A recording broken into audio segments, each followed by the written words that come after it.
I've been racing for over 13 years now, and I know how hard it is to win. So every time we win, it's as if it's my first.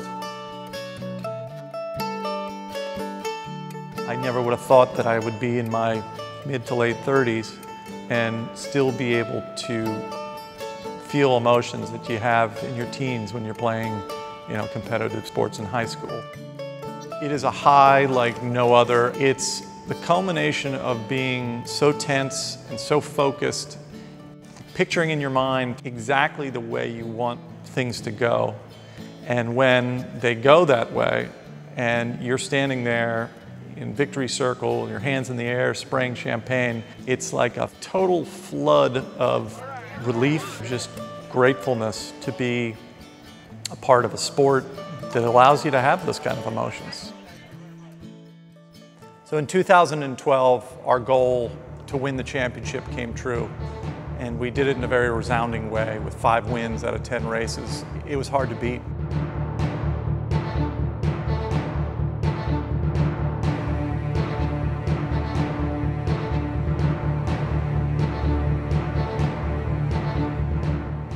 Those are the type of seasons that you dream about and you don't anticipate them ever happening again.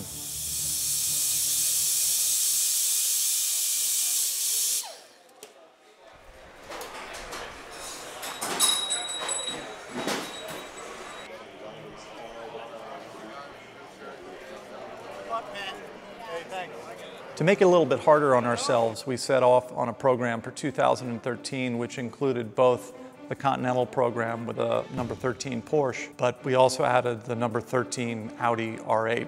So we had a tremendous logistical operation. Everybody's game was elevated on both sides, both on the GT program and on the GS program. As far as the 24-hour race, we came close to finishing on the podium in our first ever Grand Am race, and unfortunately missed it by only a couple hundred yards. And then we went on to finish second in the GS race in the Porsche.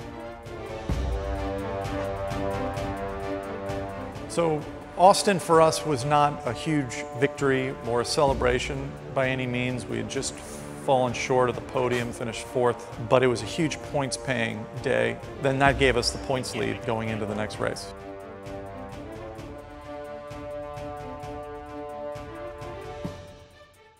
So moving on to Barber Motorsports Park, this was the site of our very first win in our new Porsche from 2012. We very much wanted to follow it up with another win. It was pretty much business as usual. We knew we would have a very good car there. The setup was perfect from last year. We had some incredible strategy once again by the crew. We showed them how it was done in that place. Let's meet the winners of today's Continental Tire Sports Car Challenge, here part of the Porsche 250 weekend. In first place, your points leader overall, the number 13 car with Nick Lungy and Matt Plum, the Rum Bum Racing entry.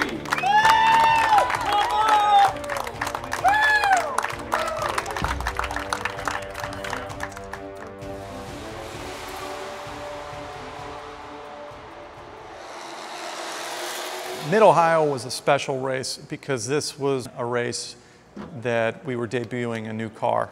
Well, we bought it as a spare parts car because it was cheaper to buy the car than it was to buy the parts. And so we decided to put a roll cage in the body, and we just took our time doing it because we didn't really need it at the time. And then we started building it, and it started coming out so nice that we all started getting real excited and say, well, we got to finish this. Mid-Ohio came down to the last few laps. I believe we had a last 10, 15 minute caution come out.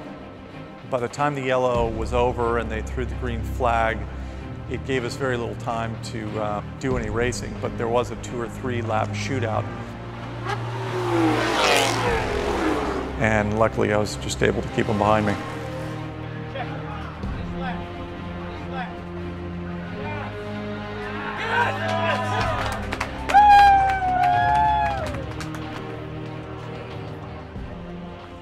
So after Mid-Ohio, we knew that we had a good thing going on. We had a nice lead in the championship, and we just needed to be conservative and be smart.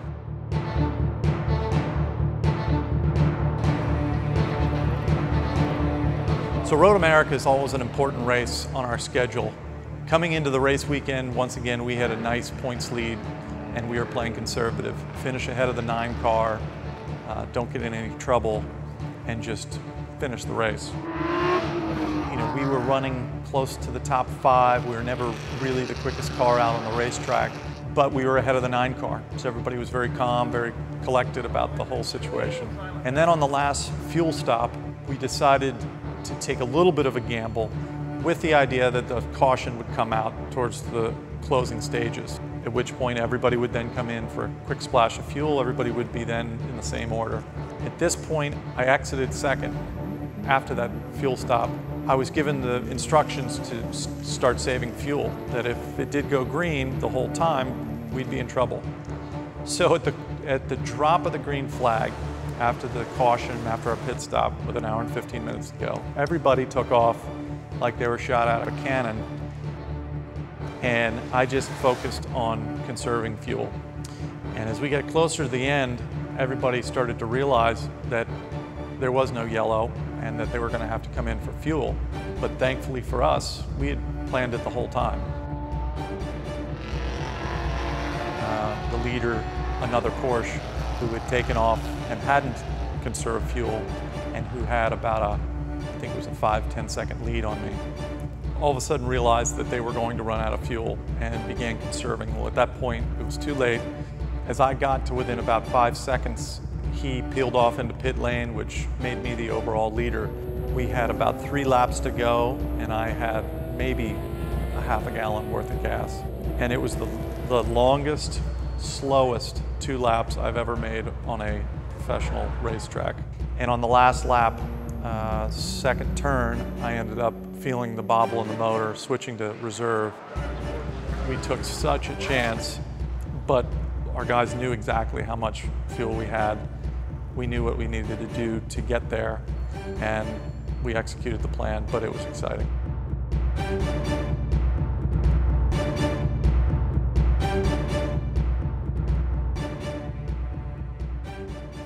The deal for the championship when we got to Lime Rock, in order to win the team championship, which is separate from the driver's championship for some reason, was we needed to start the race. And to get Nick and I's individual driver's championship, Nick had to do 30 minutes in the car. So once again, we were in conservation mode. Nick started the race strong and just ran conservative, conservative, conservative, and then handed the car over to me. And that was a great feeling of relief to be able to take the car knowing that there was nothing they could do to take the championship from us.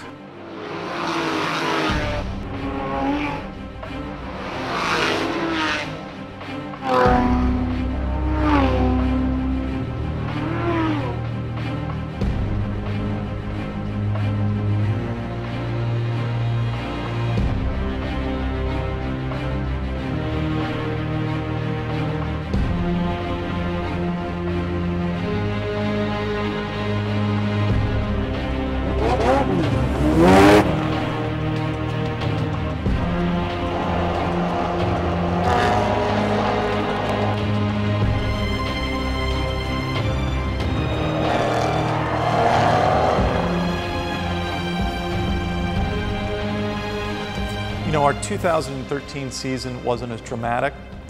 We had 3 wins instead of 5 wins.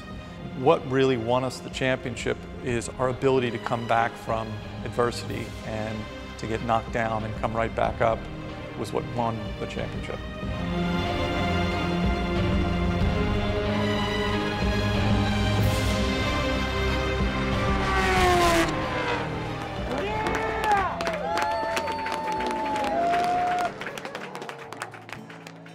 I would love to give all the credit to one person, and it would be much more understandable if you could. Everybody is equally as responsible for the team's success. I definitely think chemistry is a major part of a winning team. It takes from the owner to the guy that drives the truck. for everybody to be on the same page. You can always buy the best car and you can always buy the best drivers, but you really have to have a team that works together. Everybody in the team is really dedicated to winning and knows what they can do better to ensure that we bounce back and are at the top of the sheet when we need to be at the track. Well, I'd say that it's the amount of effort and hard work that goes into the Rum Bum Race team that makes all the difference. I think what's special about our team is that everybody has dealt with highs and lows and problems to the point where now, whenever we have a problem, we've got an incredibly experienced and wise group that rather than panic or feel sorry for themselves or see no chance of pulling ourselves out of it, everybody just focuses on the task